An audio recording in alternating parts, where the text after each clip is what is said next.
जेव्हा मी बघत होतो का नाही टाकायला असलं तर F1 दाबायचं, न्यू डाटाला एंटर करायचं आणि हे पण त्याच्यात नाव टाकायला तर टाकायचं.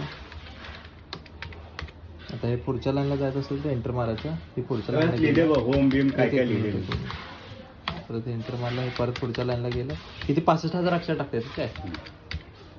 एंटर मारला नंतर आता हे सेव्ह करायचं असलं तर एस्केप दाबला डायरेक्टली सेव्ह म्हणून. आणि हे 420 LED आहेत आणि हे पण ह्यात बघा ठीक आहे. ह्यात ते राहिले. आता ह्याच्यात नवीन डेटा ऍड करायचा असेल तर F2 दाबायचं, ऍड डेटा म्हणायचं.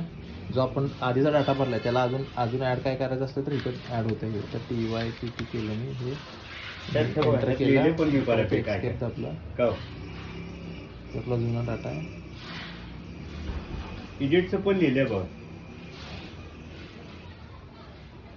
कॅप्सलॉक वगैरे काय काय टाकायचं. आपण नवीन ऍड केलेला डाटा ह्याच्यात आहे. F4 आहे, ते डिलीट करायचं असेल तर आहे. ओके, सगळं डिलीट झालंय, मेमरी रिफ्रेश झाली जुना. नंतर F5 ला हे स्पीड आहे, स्पीड आहे.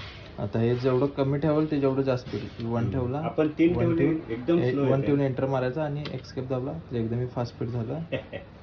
तर F5 दाबून परत जर कमीत कमी स्पीड वाढलं असेल तर नोट एंटर मारून 9 स्पीड ठेवलं. 8 जास्तीत जास्त 8 स्पीड आहे. हे केलं, एंटर केलं, परत हे केलं तर एकदम स्लो होतं. आणि रेग्युलर स्पीड आपण 3 ठेवतो.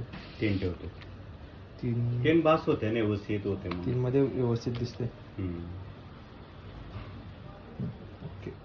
पण ह्याचं कसं आहे,